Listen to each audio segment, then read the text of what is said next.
Bonjour à tous. Voilà, je vais essayer de vous présenter dans cette capsule ma manière de faire la classe inversée en physique-chimie.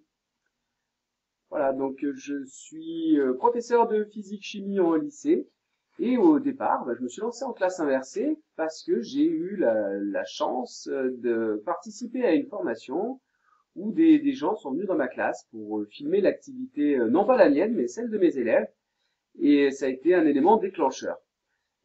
Voilà, donc vous avez ici par exemple une image qui a été prise lors de cette fameuse séance qui a été filmée, où on voit pendant une phase transmissive, pendant une phase de cours magistral, l'activité de mes élèves.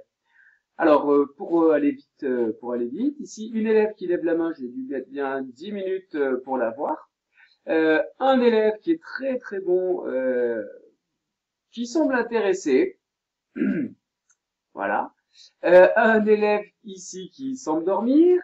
Au passage, c'était un très très bon cours pendant lequel j'étais particulièrement actif, puisque quelqu'un qui venait dans ma classe me filmait l'activité, donc voilà, c'était un très bon cours. Ici, un élève qui est en train de gommer ou de noter quelque chose. Le seul problème, c'est qu'à ce moment-là, il n'y avait rien à noter. Donc, j'espère qu'il prend des notes. Une élève ici qui semble beaucoup plus intéressée par la caméra que par ce que je peux raconter. Un autre élève ici qui semble jouer avec un crayon. Il y en a un autre qui se gratte l'oreille. Et vous avez ici la meilleure élève de la classe qui est dans une posture où vraiment on sent qu'elle est dans une activité cognitive débordante. Et puis lors de cette séance, il y a une autre partie de la leçon où là je demandais à mes élèves de faire un petit travail de groupe. Et ce qui a pu ressortir de la vidéo, c'est que l'élève qui est ici, et qui a de grosses difficultés d'expression, est en train d'expliquer quelque chose en faisant des efforts au niveau du vocabulaire, par exemple, de faire de gros efforts pour expliquer le cours ou réexpliquer certains points du cours pour traiter la tâche complexe qu'ils avaient à faire à cette élève qui se trouve ici, qui, elle, est dyslexique. Cette expérience a été assez révélatrice, peut-être, de l'importance de laisser une plus grande part aux activités de groupe et au travail fait en classe par les élèves, pas par moi. Voilà. Et puis, donc cette vidéo a alimenté ma réflexion, et puis il y avait aussi ce genre de choses, euh, ce genre de statistiques qui sont peut-être contestables, mais on retient 10% de ce qu'on lit, 20% de ce qu'on entend, 30% de ce qu'on voit.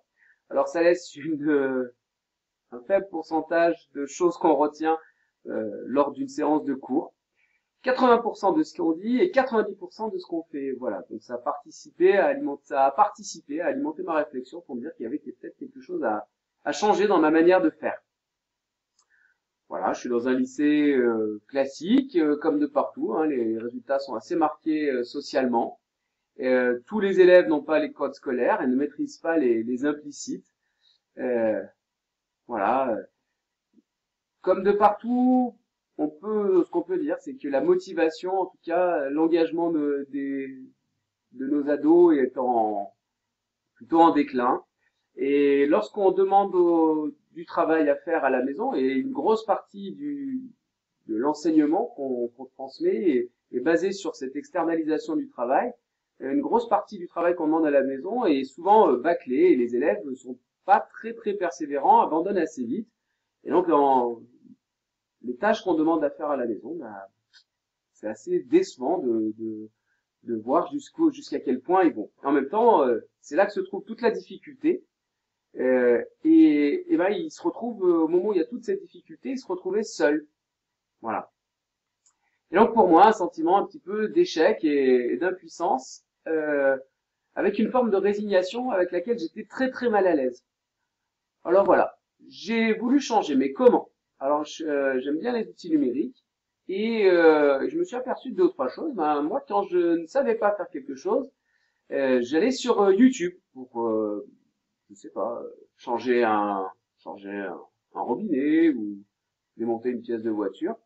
Euh, et puis les élèves, j'ai surpris un jour un petit groupe d'élèves en train de réviser, alors pas de la physique-chimie, hein, de réviser du français, sur la chaîne YouTube qui s'appelle Les Bons Profs. Donc pas nous, les autres, hein, ceux qui sont bons, ceux qui savent faire. Et, et voilà, et d'autres qui étaient en train de réviser un cours sur un site internet qui s'appelle Cartable, sur lequel on trouve à peu près des cours de lycée, je crois même de collège, d'à peu près tous les niveaux. Et il faut le dire, c'est même assez bien fait. Voilà.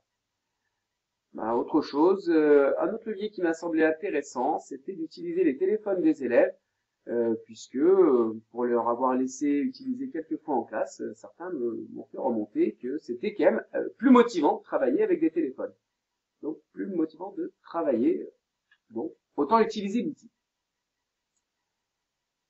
Donc je me suis, donc c'est là qu'est partie mon idée d'inverser la classe en observant et en voyant un petit peu, en ayant les témoignages de certains collègues qui pratiquaient cette démarche pédagogique, qui redonne un petit peu tout son sens à l'activité qu'on fait en classe, puisque les tâches cognitives les plus simples sont reportées à la maison, par exemple la découverte de notions ou d'éléments du cours se fait par le visionnage de petites vidéos. Et puis en classe, on met en place des stratégies de groupe et de collaboration, de coopération, on fait des travaux de groupe, ce qui me permet à moi d'avoir une meilleure vision de ce qu'ils font, et en même temps, ça leur permet de pouvoir poser des questions au moment où ils en ont le plus besoin, au moment où c'est pertinent, et ils se retrouvent pas tout seuls face à la difficulté. Alors comment je m'y prends concrètement? J'utilise ce qu'on appelle un plan de travail. Sur ce plan de travail, donc c'est un petit livret dans lequel on va retrouver la trace écrite du cours. Et puis sur peut-être le plus important, c'est cette première page sur laquelle il y a les différents objectifs. Donc en fin de chapitre, donc un plan de travail, c'est un chapitre de cours. En fin de chapitre, ils vont devoir remplir l'ensemble des petites grilles qui sont là, ou en cours de chapitre. Alors ici, ce sont les objectifs du programme. Qu'est-ce que je maîtrise? Qu'est-ce que je comprends? Ce que j'ai réussi à faire ou pas? Ici, il y a toutes les ressources. Alors les ressources, moi, je les mets sous la forme de QR code. Vous le verrez par la suite. Ces QR codes renvoient vers des questionnaires en ligne dans lesquels sont incrustées des capsules vidéo. Pourquoi l'utilisation du téléphone? Ça évite de se connecter à un site internet, d'avoir un énième login, mot de passe. Mes élèves de lycée, leur téléphone, ils l'ont tous sur eux. Et à peu près 90%, voire plus, ont un smartphone. Voilà. Donc avec une petite application qui permet de lire les QR codes, ça permet d'accéder très très facilement aux ressources. Il n'y a pas cette barrière-là. Sur ce plan de travail, il y a la liste des tâches à effectuer qui va de consulter les ressources, compléter la trace écrite, faire les exercices, faire un résumé de cours.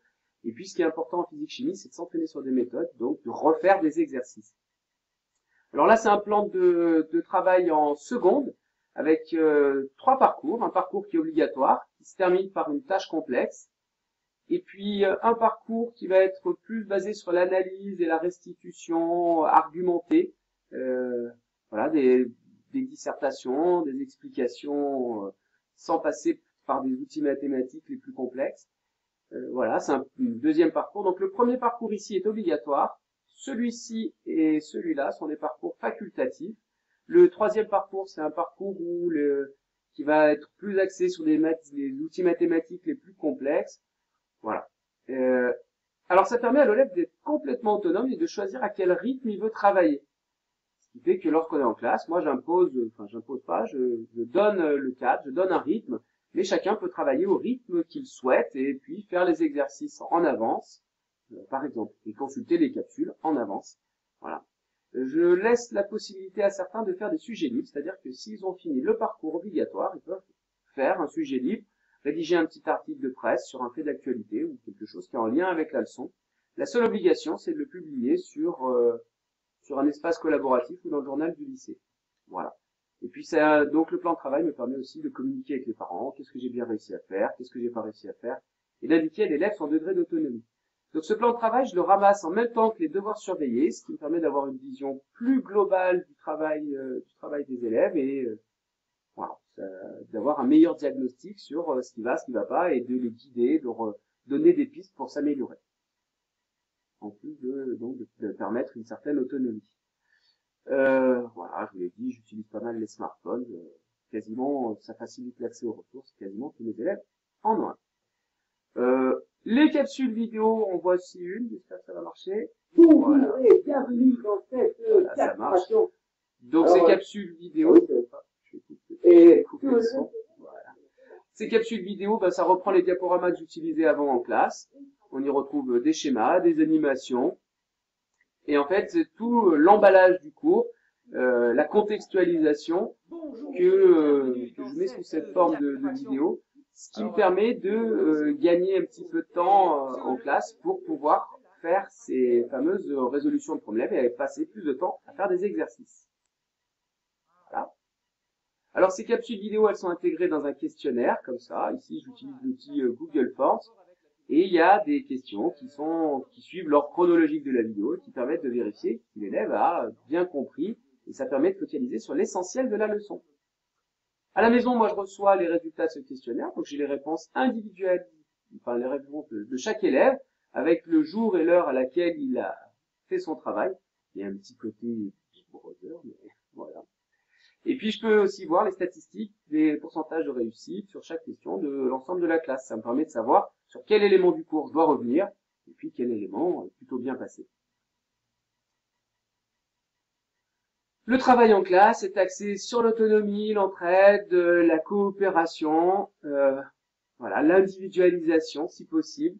Et puis, voilà, en physique-chimie, il est important pour nous d'avoir des exercices d'automatisation pour acquérir les méthodes, et puis de passer sur des tâches complexes et des résolutions de problèmes. Ça serait un petit peu ennuyant de faire seulement des exercices d'automatisation, puis là on développe vraiment plus de compétences avec ce type d'exercice un peu moins guidé. Le but étant, bien évidemment, de passer, on va dire, du face à face au côte à côte, de manière à accompagner les élèves dans leur pratique. Voilà, donc ça n'exclut pas qu'en pendant mes cours, il y ait des phases de cours magistral, mais j'essaye de plus en plus d'aller vers des activités de groupe avec un travail en îlot comme ceci. Alors c'est vrai que j'avais l'habitude d'avoir une classe globalement, comme tout le monde, relativement silencieuse. Ça change un petit peu, c'est un petit peu perturbant au début, euh, mais on s'y accommode très bien et j'ai envie de dire qu'aujourd'hui, c'est plutôt quand je vois une classe qui est calme que je me pose des questions sur l'activité réelle et ce qu'apprennent réellement. Voilà, il y a une phrase de Benjamin Franklin qui illustre assez bien tout ça et que j'aime beaucoup. C'est cette phrase qui dit: Tu me dis j'oublie, tu m'enseignes je me souviens, mais si tu m'impliques, j'apprends. Sans y passer trop de temps, je vais vous présenter quelques outils numériques que j'utilise en classe, donc des Padlets sur lesquels dont on va se servir pour déposer les productions des élèves. C'est une phase qui me paraît importante aussi, et la classe inversée permet d'avoir du temps pour permettre aux élèves de produire. Voilà, les Padlets permettent donc de déposer et d'échanger les différentes productions. Les productions qu'on réalise, on les fait souvent avec Adobe Voice, un petit peu de réalité augmentée. C'est pas inintéressant non plus. Voilà, pour cela j'utilise l'application Aurasma. Alors je n'ai qu'une seule tablette, la mienne, mais on l'utilise régulièrement, on l'utilise à chaque séance pour faire des comptes rendus de TP avec BookCreator, qui permet d'introduire du son, de la vidéo et des images. Voilà, ce qui est un outil intéressant après quand on veut réviser les épreuves pratiques du bac. Ils peuvent être amenés à utiliser leur téléphone pour faire des petites synthèses orales.